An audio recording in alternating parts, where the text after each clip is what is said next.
membaca firman Tuhan. Mari kita berdoa. Tuhan, terima kasih saat ini kami boleh bersama-sama beribadah.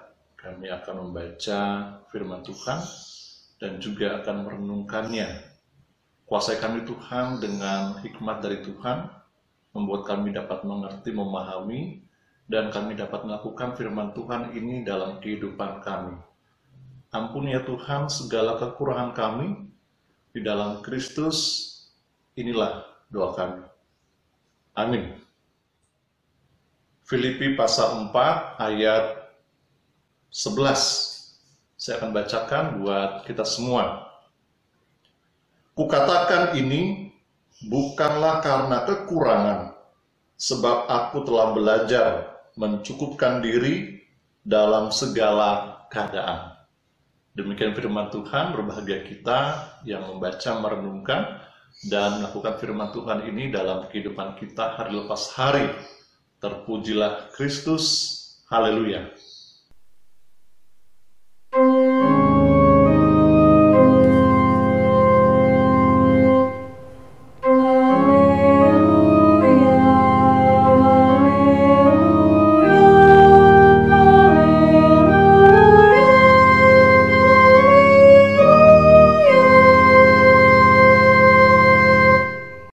Shalom Bapak Ibu Saudara, senang sekali bisa menyapa kita semua lewat tayangan video ini. Harapan saya kabar kita semua baik dan juga sehat. Beberapa hari yang lalu saya menonton di Kompas TV, di situ ada pernyataan dari Menteri Keuangan Sri Mulyani. Beliau mengatakan skenario terburuk dari dampak COVID-19 itu ada penambahan sekitar 3 sampai 5 juta orang yang menganggur. Tidak hanya itu, ada juga penambahan orang miskin antara 1 sampai 3,7 juta tambahan orang miskin baru.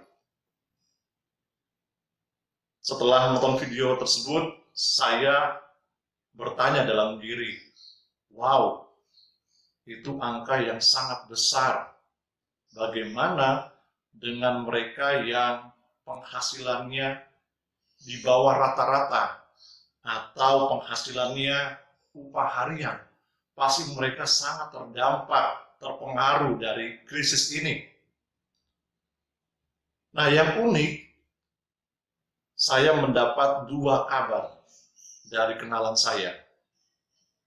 Orang pertama, ia adalah orang yang kaya. Ia manajer di sebuah perusahaan besar. Gajinya tentu sangat besar sekali. Tapi bukan kabar yang menyenangkan yang saya dengar, tapi justru sebaliknya. Ia mengatakan bahwa saat ini keuangannya sedang goyang.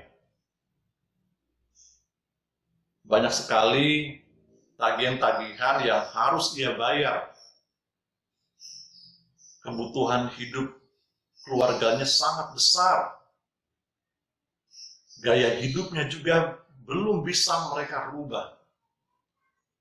Dan yang lebih miris lagi, keadaan rumah tangganya juga ikut goyang. Nah, itu orang yang pertama. Orang kedua, ia adalah seorang karyawan biasa.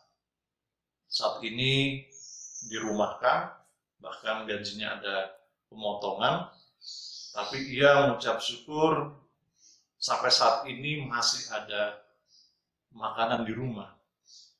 Ya, hari ini nasi tempe, besok nasi tahu, lusa nasi kerupuk dikasih kecap.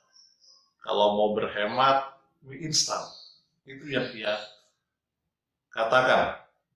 Dan ia bersyukur masih bisa bertahan hingga saat ini, bahkan untuk beberapa bulan ke depan.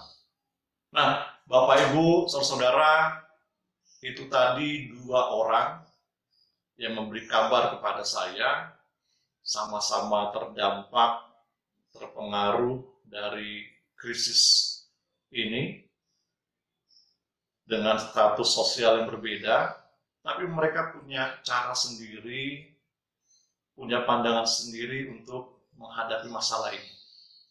Rasul Paulus dalam bacaan kita, ia berkata kepada jemaat di Filipi, "Aku telah belajar mencukupkan diri dalam segala keadaan." Kalau dalam beberapa versi Alkitab bahasa Inggris dikatakan, "Aku telah belajar untuk merasa puas di dalam segala keadaan." Nah, di sini Rasul Paulus ia mau mengatakan di dalam setiap kesulitan hidupnya, Rasul Paulus ia belajar untuk mencukupkan dirinya, mencukupkan kebutuhannya.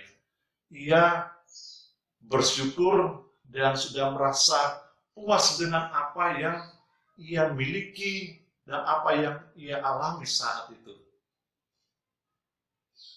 Nah, Bapak Ibu, Saudara, seberapa jauh sih perjalanan kaki dari Rasul Paulus selama ia memberitakan firman Tuhan? Nah, dari beberapa sumber mengatakan Rasul Paulus ia berjalan kaki, ya sesekali ia naik perahu untuk menyeberang, ia berjalan kurang lebih 16.000 kilometer. Kalau kita mau membayangkan seberapa jauh 16.000 kilometer, Sabang sampai Merauke itu jaraknya kurang lebih 8.700 kilo. Jadi Rasul Paulus ia berjalan seperti dari Sabang sampai ke Merauke, kembali lagi dari Merauke sampai ke Sabang. Sangat jauh sekali. Nah, kira-kira berapa modal yang dibawa oleh Rasul Paulus selama ia melayani? Mungkin tidak banyak, karena Paulus ia seringkali dikejar-kejar oleh orang-orang yang tidak menyukai penginjilan Rasul Paulus. Rasul Paulus ia hanya hidup dari pemberian jemaat-jemaat yang ia kunjungi dan juga pekerjaannya sebagai tukang kemah. Walaupun berat perjalanan maupun penginjilan Rasul Paulus, tapi sekali lagi ia mengatakan bahwa aku telah mencukupkan diri dalam segala keadaan. Di dalam situasi kita seperti saat ini, kita belum tahu apa yang akan terjadi ke depan, berapa lama lagi kita masih harus tinggal di rumah, namun kita bisa belajar dari kehidupan Rasul Paulus. Di dalam kesederhanaannya, di dalam kecukupannya, di dalam setiap kebutuhan hidupnya.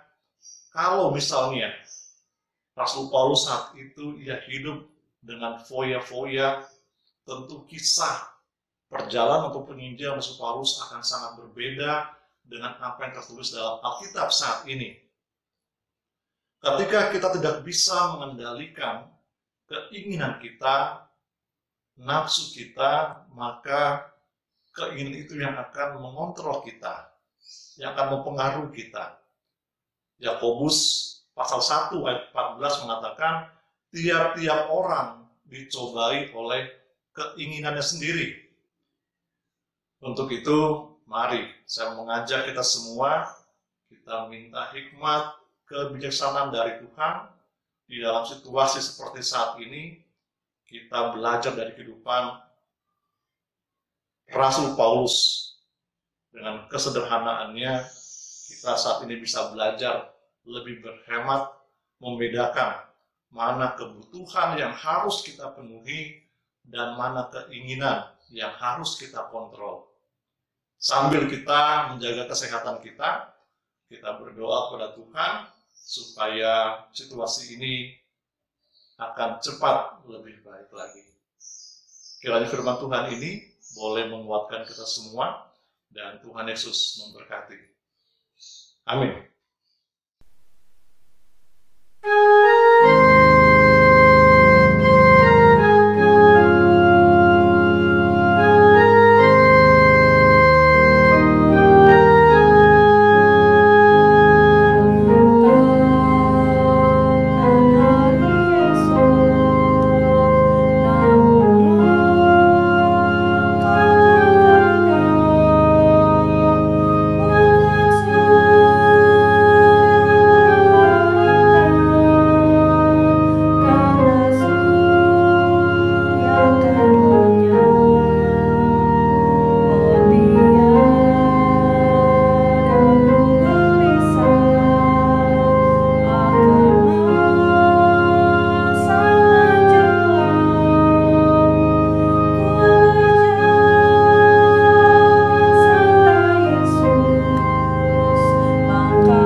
Tuhan, mari kita berdoa. Segala puji dan syukur kami naikkan kepadamu ya Tuhan, atas pernyataan Tuhan kepada kami di sepanjang hari ini. Terima kasih Tuhan atas firman yang telah kami baca dan dengar bersama. Kiranya firman ini dapat menjadi terang dalam setiap langkah hidup kami. Buat hamba-Mu yang sudah menyampaikan firman Tuhan, kiranya Tuhan berkati baik dalam keluarga dan pelayanannya.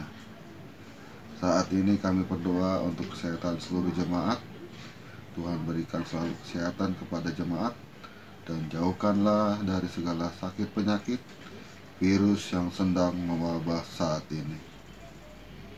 Kami berdoa setiap keluarga rumah tangga kami masing-masing, Tuhan pimpin agar keluarga rumah tangga kami semua selalu hidup harmonis, baik sebagai orang tua, suami istri, dan anak-anak, menjadi keluarga yang selalu takut akan Tuhan. Ya Tuhan, berkati gereja kami GPIB Betania DKI Jakarta bersama para pendeta, majelis, keenam Pelkat, komisi, BPPJ, karyawan dan sekretariat, serta semua yang ada. Kiranya Tuhan menyertai dan memberikan kekuatan serta kemampuan dalam mereka menjalani tugas dan pelayanannya, agar mereka tetap setia dan saling menopang hanya untuk kemuliaan nama-Mu saja. Saat ini kami juga berdoa agar virus COVID-19 cepat berlabuh dari negeri ini, dan kami boleh melakukan segala aktivitas kami kembali normal. Ya Tuhan, inilah rangkaian doa kami yang kami alaskan hanya di dalam nama Tuhan Yesus yang selalu mengejar kami berdoa bersama-sama. Bapa kami yang di surga, dikuduskanlah namamu, datanglah kerajaan-Mu, jadikanlah kehendak-Mu di bumi seperti di surga. Berikanlah kami pada hari ini makanan kami yang secukupnya, dan ampunilah kami akan kesalahan kami, seperti kami juga mengampuni orang yang bersalah kepada kami. Dan janganlah membawa kami ke dalam pencobaan, tapi lepaskanlah kami daripada yang jahat.